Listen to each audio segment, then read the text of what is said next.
오늘은 하나님의 사랑 이야기라는 제목으로 말씀을 나누고자 합니다. 사랑 이야기가 러브 스토리죠. 러브 스토리입니다. 하나님의 러브 스토리. 하나님께서 우리를 얼마나 사랑하시는가 하는 이야기를 나누어 보겠습니다. 우리 모두는 우리 인생을 지배하는, 또 우리의 삶 전체를 다스리는, 또 관장하는 어떤 이야기 안에서 살아갑니다.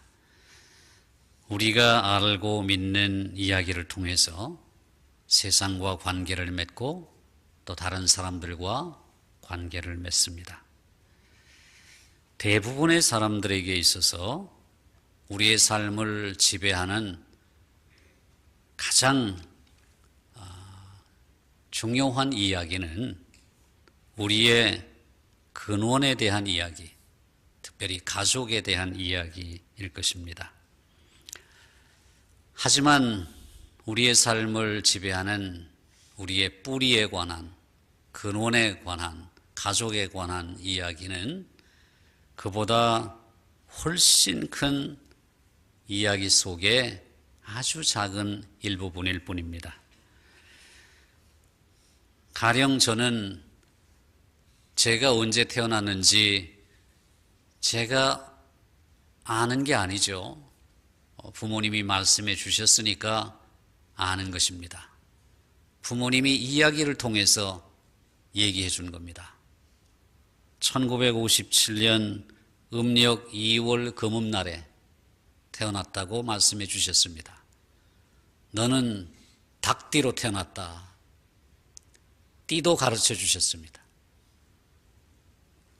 정유년입니다. 그 해가 정유.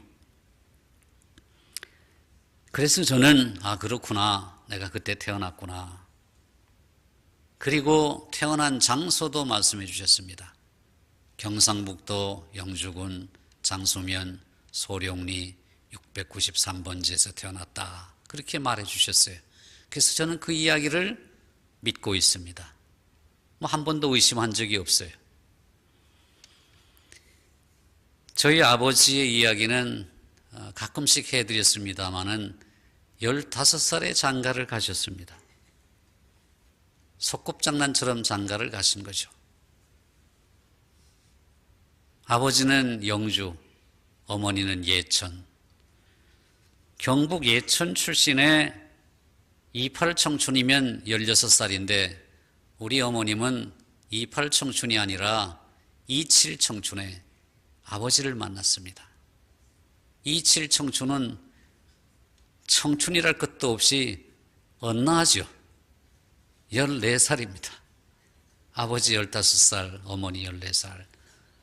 그래서 양가 아버지들이 술 한잔 걸치면서 자네 아들 있나 자네 딸 있나 얘기하다가 그만 아들 딸이 눈이 맞아야 되는데 아버지들끼리 눈이 맞아가지고 자식들을 이렇게 반강제로 결혼을 시킨 겁니다. 아버지를 통해 들은 이야기입니다.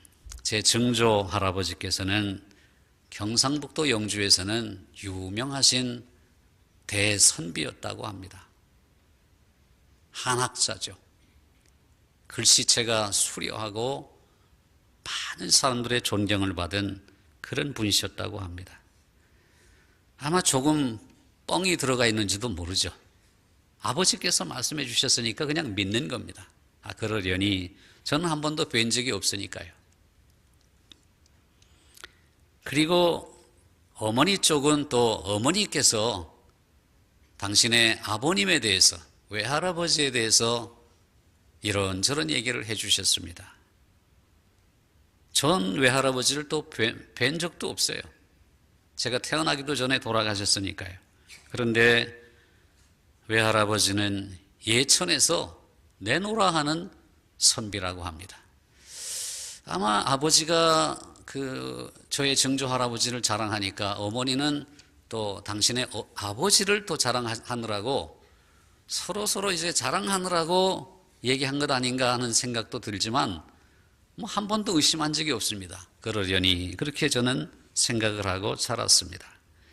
그러니까 여러분, 저희 증조 할아버지는 영주에서 대선비셨고 외할아버지는 예천에서 대선비셨으니까 이만하면 뼈대 없는 문어 집안이 아니라 뼈대 있는 멸치 집안에서는 태어난 것 아니겠습니까?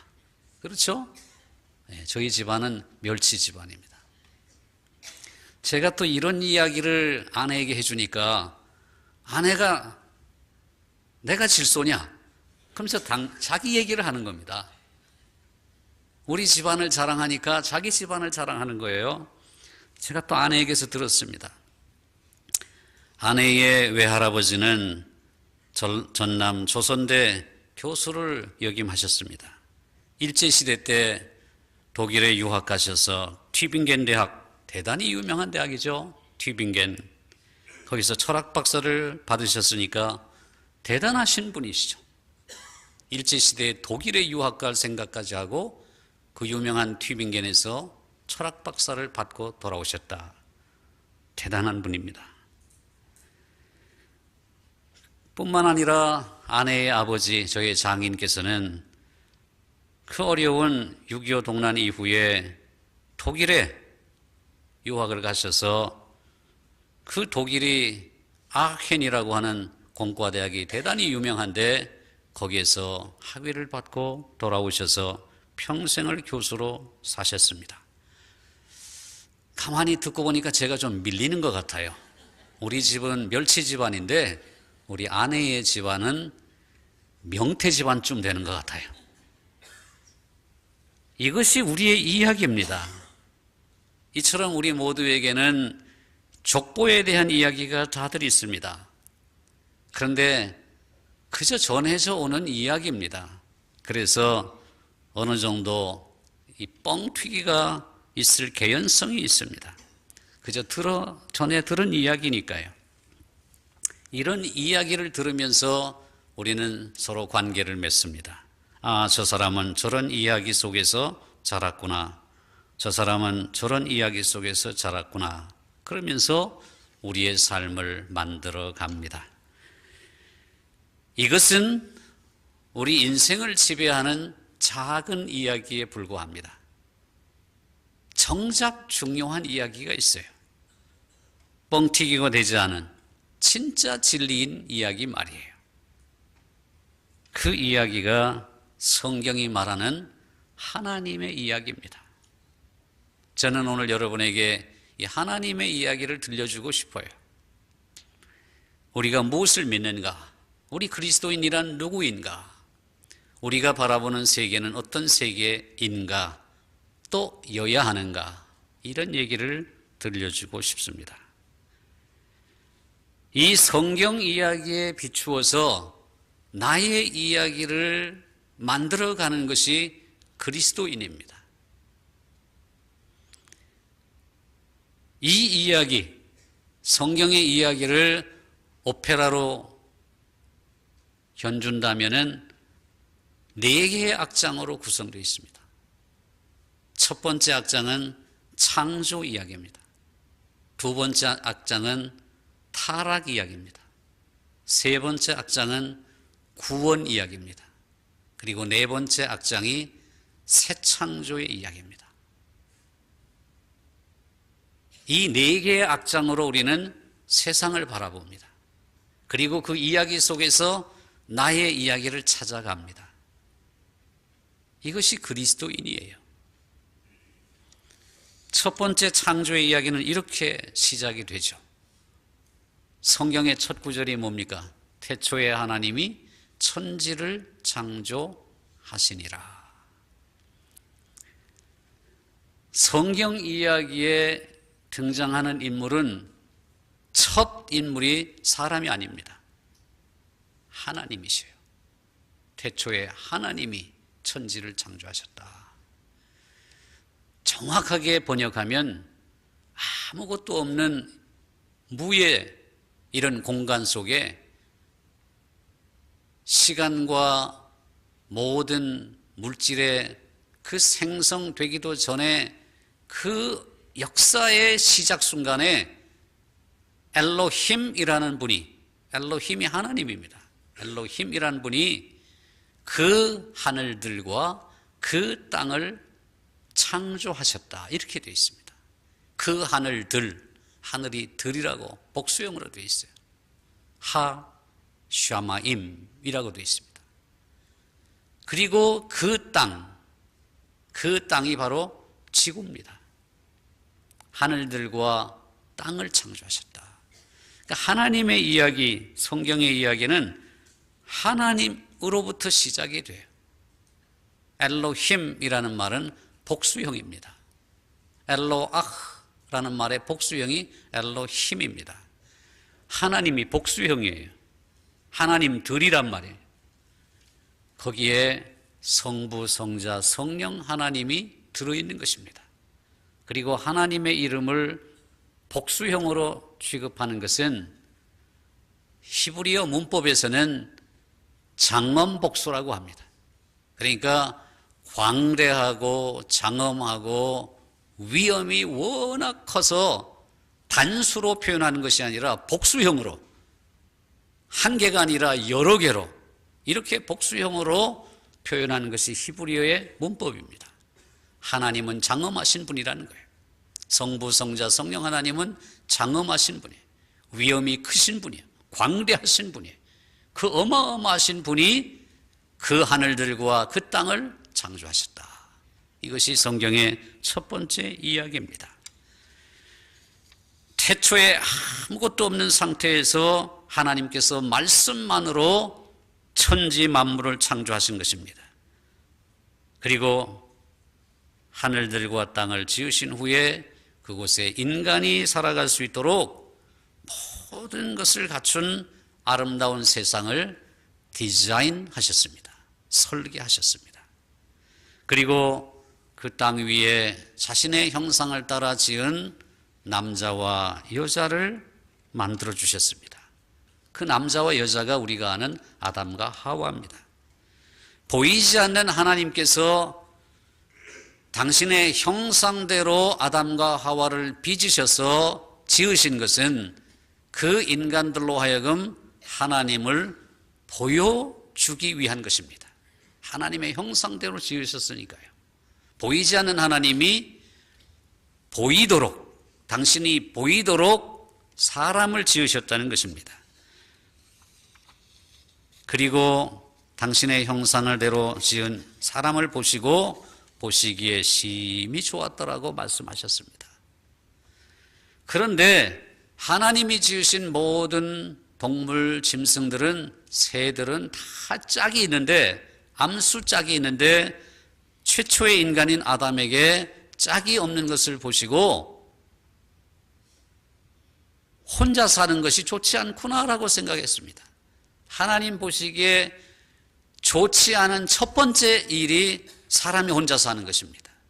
그래서 하나님께서는 남자에게 꼭 맞는 배필을 만드신 것입니다. 하나님은 아담을 깊이 잠들게 하신 후에 그의 몸에서 갈비뼈 하나를 빼내가지고 하와를 만드셨습니다.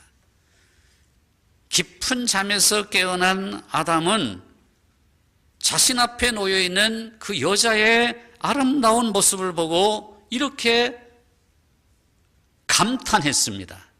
이는 내 뼈 중에 뼈요 살 중에 살이라. 이것을 남자에게서 취하였은즉 여자라고 부르리라. 우리말로는 남자에게서 취하여서 여자라고 부른다는 말이 이해가 잘 안 되지만 히브리 말은 이 쉬에게서 취하였은즉 이 샤라고 부르리라, 그런 말입니다. 이게 워드 플레이예요. 언어 유희라는 거예요. 남자를 이 쉬라고 하고 여자를 이 샤라고 합니다. 그러니까 이 쉬에게서 취하였은즉 이 샤라고 하리라. 히브리 말로 하면은 이해가 쉬운 거예요. 아, 여자가 남자에게서 나왔는데 말도 똑같, 거의 비슷. 이 쉬가 이 샤가 됐으니까 말이에요. 아담과 하와 이 두 사람은 하나님과 연합하고 하나님과 교제를 누리면서 정말 예쁘고 아름답게 살아가는 한 폭의 그림과도 같았습니다. 하나님은 그들에게 생육하고 번성하여 땅에 충만하라고 명령하셨습니다. 그들은 하나님의 말씀에 순복하고 하나님을 대신하여 온 땅을 다스리고 하나님의 형상을 갖고 살아가는 후손들로 하여금 세상에 가득 채우라는 부름을 받은 것입니다. 하나님을 드러내기 위해서 만물을 통치하라고 주어진 권한, 선하고 아름다운 에덴 동산, 조화롭고 순수한 사랑을 나누며 그들 부부는 벌거벗었지만은 부끄러움을 모른 채 매일매일 서로의 존재를 즐기며 일하고 이 땅을 다스리는 한 쌍의 남녀가 되었습니다. 함께 하시는 하나님과 늘 친밀한 교제를 누리며 살아가는 그들에게는 모든 것이 완벽했습니다. 그런데 하나님께서는 그 아담과 하와를 다른 존재들과 구별된 존재로 삼기를 원하셨습니다. 그것은 하나님과 특별한 약속을 맺고 하나님과의 관계 속에서 살아갈 수 있도록 만드신 것입니다. 그것이 무엇이냐 하면 하나님이 그들에게 이렇게 명령하신 것입니다. 동산 각종 나무의 실과는 내가 임의로 먹되 선악을 알게 하는 나무의 실과는 먹지 말라.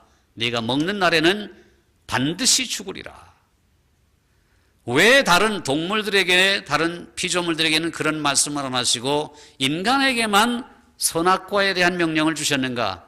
그것은 인간이 하나님과 친밀한 교제를 누리며 하나님의 말씀에 순종하며 살아가는 특별한 존재로 만드시기를 원하셨던 것입니다. 인간의 인간됨, 송준인 목사의 나 개인의 이야기, 앞에 말씀드린 어떤 족보에 관한 이야기가 그것만으로 나의 존재를 규정하는 것이 아니라 나의 정체성이라고 하는 것은 하나님의 이야기 속에서 하나님과 관계를 맺으면서 나의 이야기가 만들어진다는 거예요. 하나님과 관계없는 나의 이야기는 아무런 의미가 없는 것이에요. 그 관계를 맺기 위해서 하나님께서는 선악을 알게 하는 나무의 실과 열매를 먹지 말라고 하나의 규정을 만드신 거죠. 여기에 순종하면 복을 받고 순종하지 않으면 반드시 죽을 것이다라고 강력하게 하나님께서 선포하신 것입니다. 문제가 생겼죠. 사탄이 여자에게 뱀의 모습으로 다가와 여자의 마음에 불신의 씨앗을 뿌려놓습니다. 사탄이 여자에게 이렇게 묻죠. 하나님이 참으로 너희에게 동산 모든 나무의 실과를 먹지 말라 하더냐. 말도 안 되는 거예요. 하나님께서 먹으라고 만들어 놓으셨죠. 하나님은 단지 한 나무, 선악을 알게 하는 나무의 실과를 먹지 말라고 하셨는데 이 사탄이 하는 짓거리를 봐요. 하나님이 정말 너희에게 이 동산의 모든 나무의 실과를 먹지 말라고 하시더냐?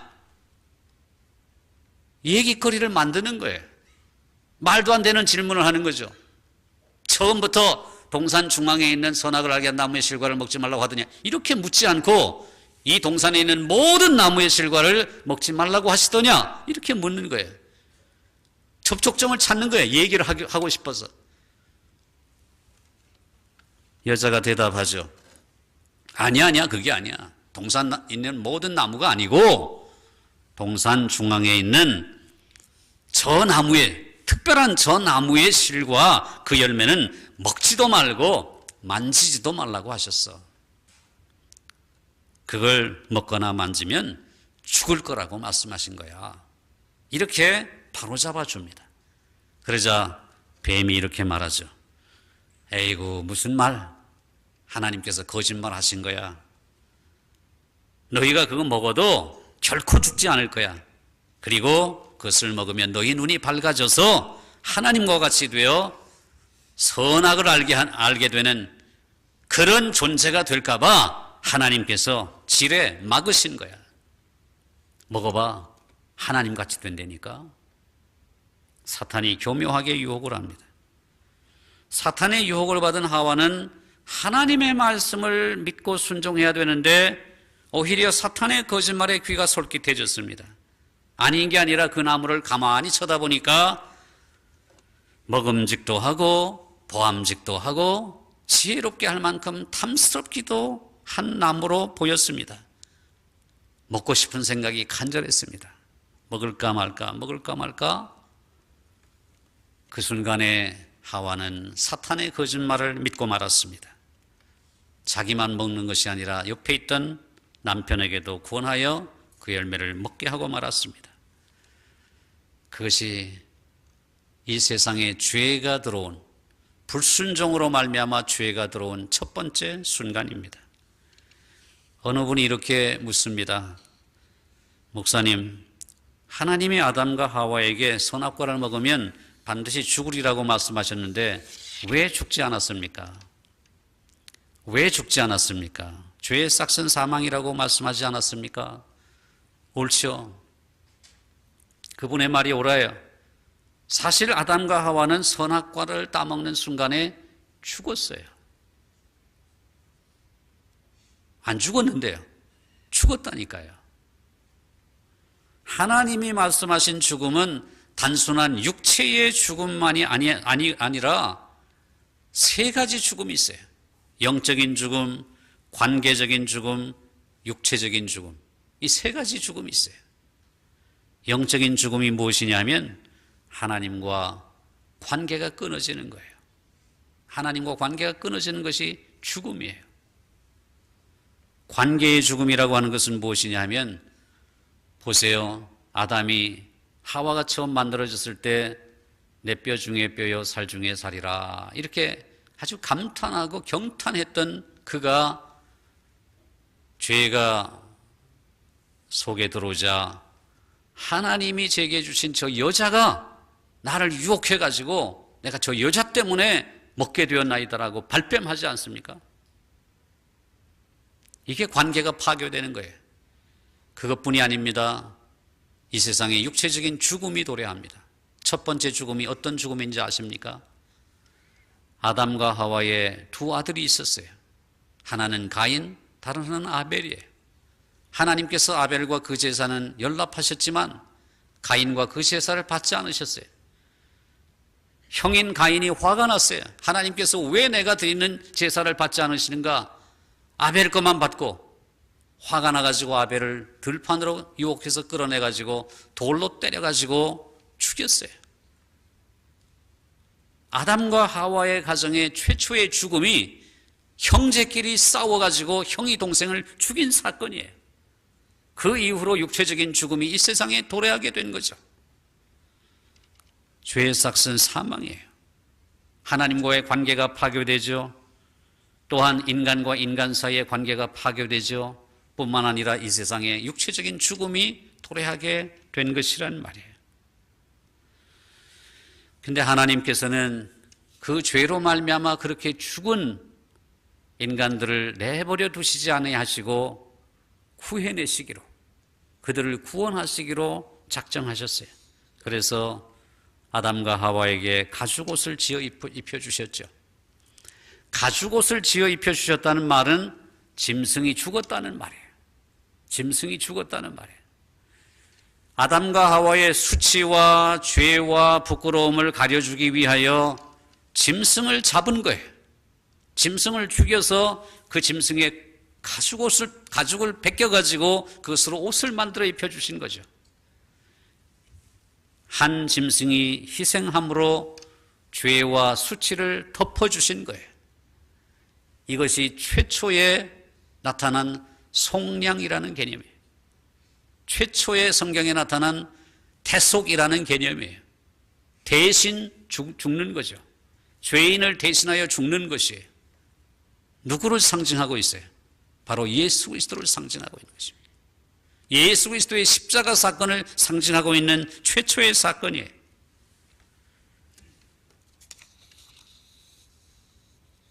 감사하게도 이처럼 하나님의 이야기는 인간의 죄로 마땅히 죽어 마땅한 우리들의 파멸과 죽음으로 끝나지 아니하시고 않고, 하나님께서 결국 예수 그리스도를 통해서 우리를 구원하시기로 작정하셨어요.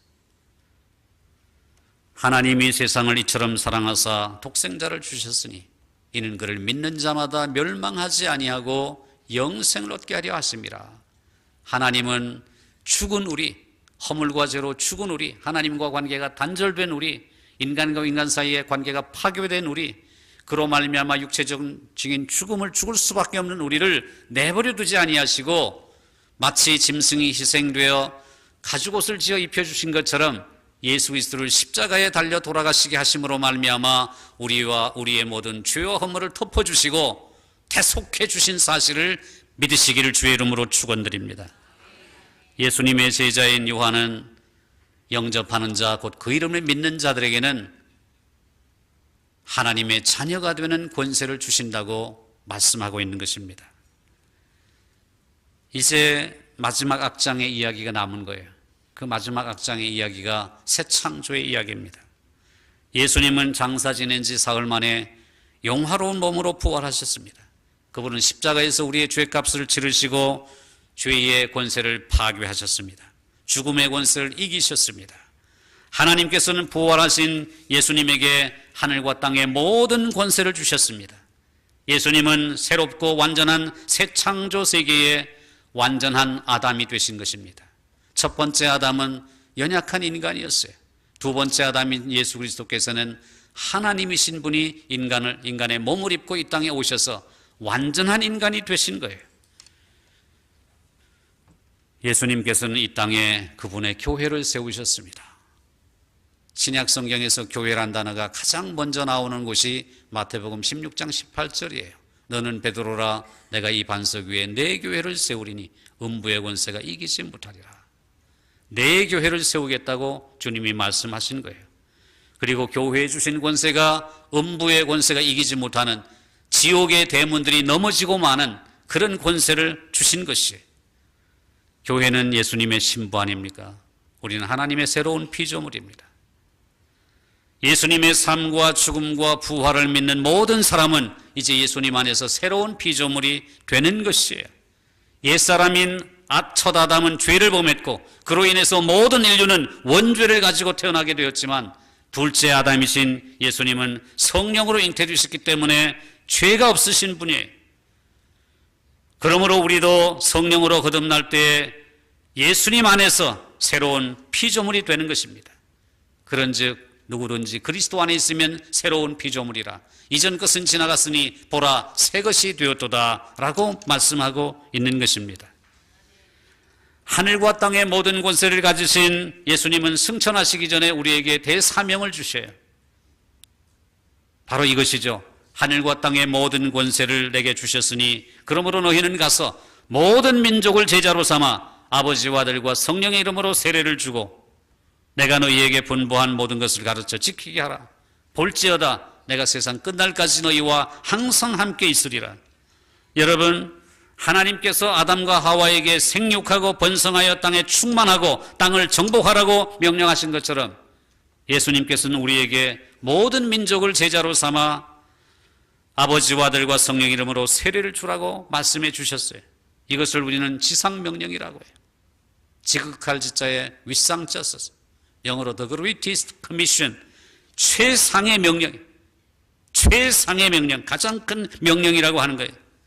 예수 그리스도로 말미암아 새로운 피조물이 된 우리에게 사명이 있다는 거예요. 어떤 사명이냐? 땅끝까지 이르러 주님의 증인이 되는 사명입니다. 이런 우리에게 하나님께서는 미래에 대한 소망을 주셨어요.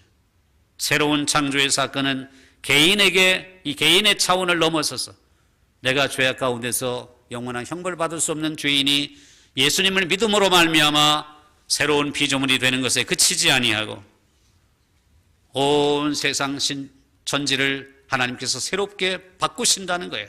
신천신지로, 새로운 하늘, 새로운 땅으로, 그리고 그곳에 우리를 영원히 거할 수 있도록 만드신다는 거예요. 우리는 예수님처럼 부활의 새 몸을 입고 영원한 하나님의 나라에서 하나님께 영광을 돌리게 될 것입니다. 그곳에는 고통이 없어요. 그곳에는 괴로움도 없어요. 죄나 슬픔도 없어요. 상함이나 절망도 없어요. 질병이나 죽음도 없습니다. 그곳에서 우리는 영원히 하나님과 더불어 우리 구주 예수 그리스도와 더불어 영원히 거하게 될 것입니다. 사랑하는 성도 여러분, 이것이 바로 하나님의 이야기예요. 하나님의 이야기. 하나님이 우리를 하나님 형상대로 지어주셨어요. 근데 죄를 지어서 타락했죠.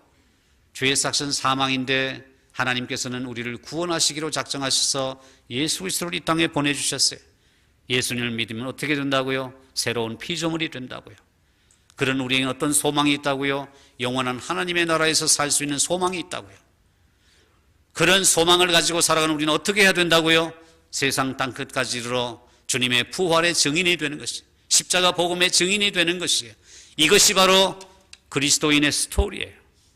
하나님의 러브 스토리예요. 이 하나님의 사랑 이야기가 그리스도인의 세계관이에요. 우리는 이 세상을 이런 관점에서 보는 것입니다.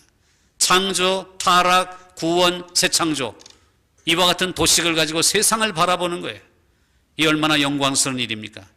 오늘 이 자리에 나오신 여러분 모두 하나님의 사랑 이야기가 나 개인의 이야기를 규정하는 거예요. 그 이야기 속에서 나를 보는 거예요. 내가 어디서 태어났고 족보가 어떻고가 아니가, 그게 중요한 것이 아니라 나는 언제 예수님을 만났는가, 나는 언제 하나님의 자녀가 되었는가, 나는 무엇을 목표로 해서 살아가는가, 내 인생의 목적은 무엇인가, 이런 이야기를 만들어가는 거예요. 이것이 바로 크리스천이에요. 이것이 바로 그리스도인이에요. 이것이 바로 예수를 믿는 거예요. 예수를 믿는 사람들은 이와 같은 그림 속에서 살아요. 이와 같은 큰 이야기 속에서 살아가는 거예요. 그리고 나의 이야기를 만들어가는 거죠. 오늘 이 이야기 속에 여러분을 주님의 이름으로 초청합니다. 이 이야기가 여러분의 삶을 규정하고 여러분의 인생의 목적을 규정하는 큰 이야기로 여러분이 그 속에 들어가 하나님의 자녀 되어 보람 있는 뜻 있는 인생을 사시기를 존귀하신 주님의 이름으로 축원드립니다.